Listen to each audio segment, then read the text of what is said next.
Our Patreon request for this week was, in fact, the 2001 film Ichi the Killer, as requested by Tutbot.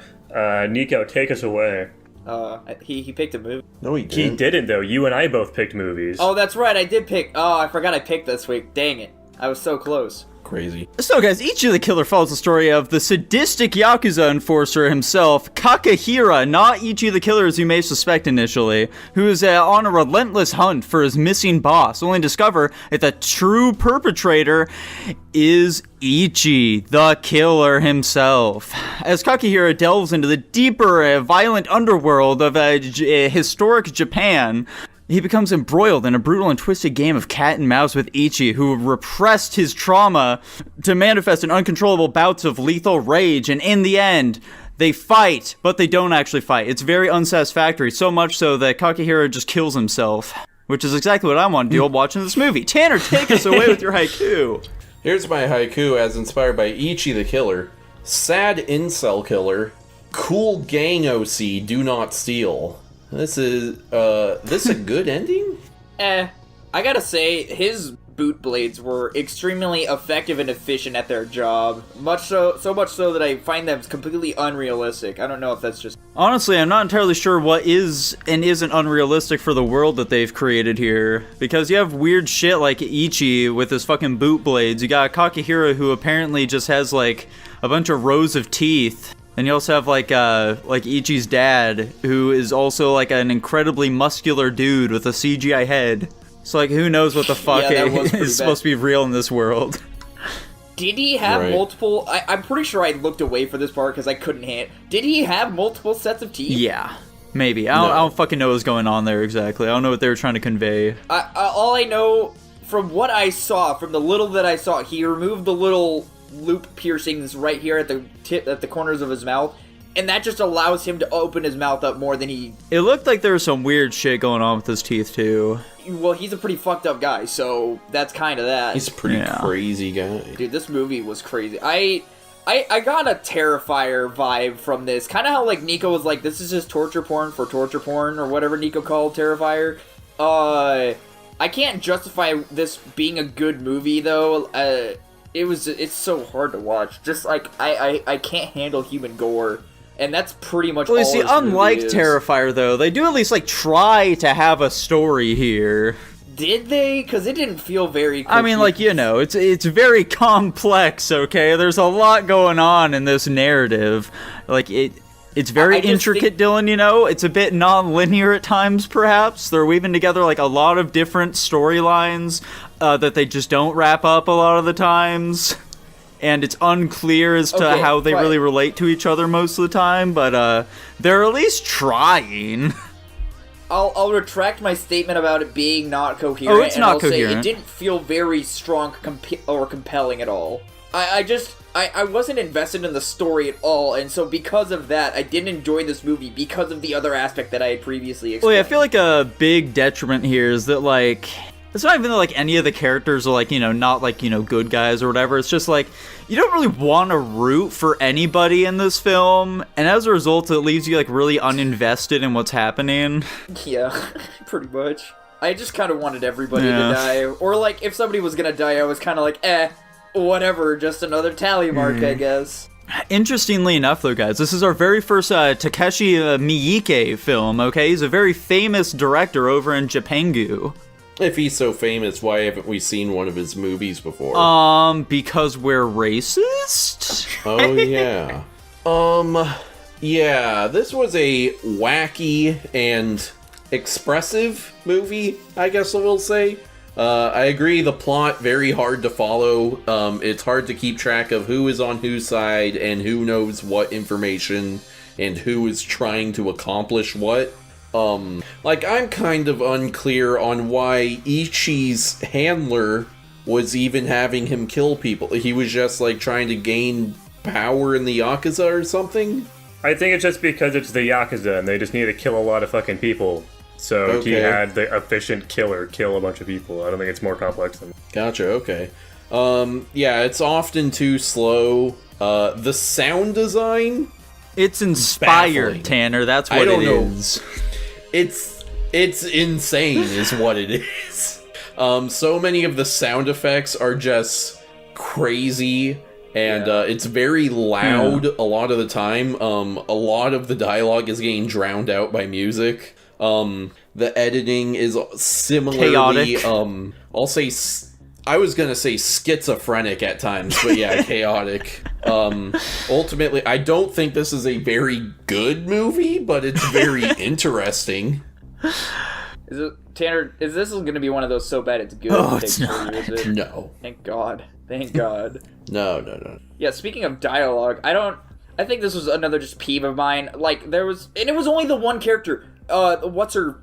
The woman. One Yakuza lady leader, whoever. She kept switching between Japanese and English, and there was no reason for it, and nobody else in the movie did it, and there was no reason for her to speak in English. Like, and everybody understood her in English. So I was like, what's the point of having English if nobody else is gonna speak it, but everybody can understand it? Like, I brought that up while we were watching it. That I'm like, that must be some kind of like cultural thing in Japan where, you know, if you make a character switch a lot between English and Japanese, they're supposed to go, oh, I should associate these traits with that character. But since we're not Japanese, we don't get... It's like the same thing as, like, in American movies, you know, a dumb character will be given a redneck accent, and that's just, like, a quick way of American audiences going, oh, okay, I get that this character is supposed to be dumb. I mean, that kind of makes it... I got that vibe a little bit, like, watching her, but it still didn't make any sense. I'm going to be honest, I thought this movie was really entertaining overall. I kind of put it in a similar category to Blade, where Blade, by all means, is not a very... this movie, I'm giving Ichi the Killer a bit too much credit here. This is definitely not as good of a movie as Blade in many regards. Like, I kind of see what you're spitting here, though. Blade, from just like a plot perspective, is much more coherent, but they're both just kind of fucking crazy fever dream films with a lot of like experimental stuff going on. And because of that, I kind of take them the same way, and I kind of look at this movie very similarly to Blade, but also, in the end, this is just a pretty poorly produced film. Like, they have a lot of, like, interesting things they tried to do with the cinematography, and things like that, but it's very confusing, it's super long, and I don't feel like we really get that much of a payoff in the end of it. Like, I don't know what the fucking takeaway... I still don't really... I've thought about this movie for a bit. I don't really know what the takeaway of this is supposed to be at all. Like, our main character is just, like, some masochist that wanted to avenge his boss, and then he just fucking dies to Ichi the Killer, and we don't really get a ton, and then Ichi... And so what was going on, too, at the end? I don't really understand what was going on at the end where Ichi killed his handler, I think that was, hanging from the tree? Yeah, I almost think, like, what the director wants us to be feeling is, like, sympathetic towards Ichi, and then I guess kind of happy that he's now, like, free at the end? Ichi's a fucking psychopath, though. Regardless of how he's been conditioned to be this way, he's still a complete fucking psychopath. And it's hard to find any remorse for his actions at all. So yeah, I'm kind of with you guys. It's, like, hard to want to root for anybody in this film. Like, I think our main character guy, he's cool. I think he's a fun character to follow around and watch his hijinks. And he was the only character I cared for that much in this entire film. But there wasn't a whole ton else to So as far as the ending goes, I did look into it a little bit. And to clear a few things up here, so like Kakahiro or whatever, like fighting Ichi at the end, apparently that doesn't really happen. That just happens like in his head. What actually just happens is he just fucking jumps off of the fucking railing there and kills himself. That's why, like, you know, we see, like, in their fight, like, Ichi fucking slashes the dude's forehead, but then, like, when he's actually laying on the ground there, he doesn't have a cut there whatsoever. Similarly, because, like, during, like, right before they fight, we see that, like, Ichi killed the little boy or whatever. That kid didn't actually die. The boy is who we see at the very end of the movie. Yeah. That's him, like, a little bit older, I guess. Yeah, and so, and what, like, Ichi's handler is doing hanging from a tree, who fucking knows? I didn't really get any clarification on why that happened. How are you... I mean, I could see you... I thought it was just like a plot continuity error, or I guess it's just a regular continuity error, with the cut not being on his forehead when he jumped up. But how the fuck were you supposed to ever interpret this series of events? Like, what hints were there that we could have inferred that this the color is different now. I don't know. I had a couple running theories. That... I got bits and pieces of the one you just read, but no, I couldn't begin to understand this movie at all. I don't know. I don't normally go this route, but I'm gonna be like Tanner does a decent amount, and you telling me more about this ending has actually lowered my view of the film. That's really fucking It is very stupid, I agree. Yeah. By all accounts, this is not a very well-made movie. It's very experimental. I think it's pretty interesting and entertaining for the most part, but it's not a very well-made movie. It's very, very confusing. Very weird. It was also incredibly controversial at that, too. Like, you know, because of, like, all the fucking, like, weird torture and gore and shit like that throughout this film. A lot of countries were not super jazzed about it, let's just say.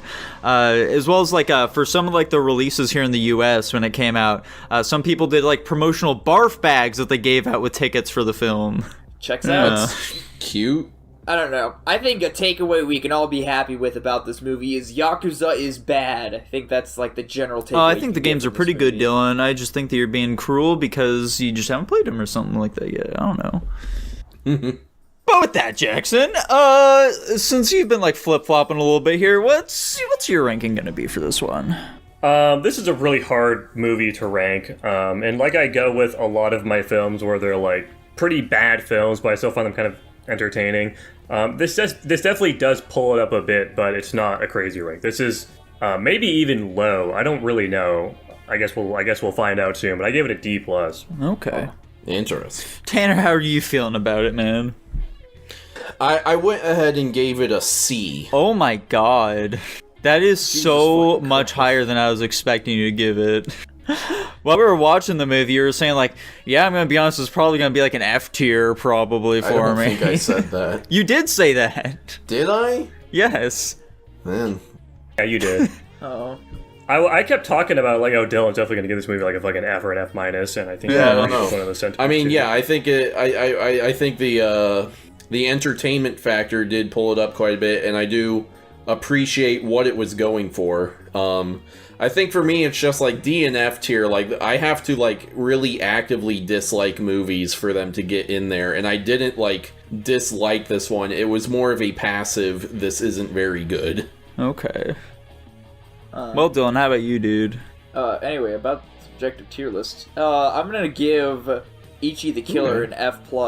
I'm not too far away from there. I'm giving it a D-. Crazy. Yeah, I did not think this film was very good. Miike, your popularity, I guess, has not yet been earned on Guapish cast, it looks like. For I sure. want to watch this movie with people. Why would you blind. wish this upon people? That's so bad. Because I think it'd be funny. That's dude. Anyways, I don't. you watch the movie, you know what I'm talking about. Anyways, this lands at a solid D overall, which sounds about right. I would never recommend any of our F tier movies to anybody ever. Thankfully, it's not F tier, huh?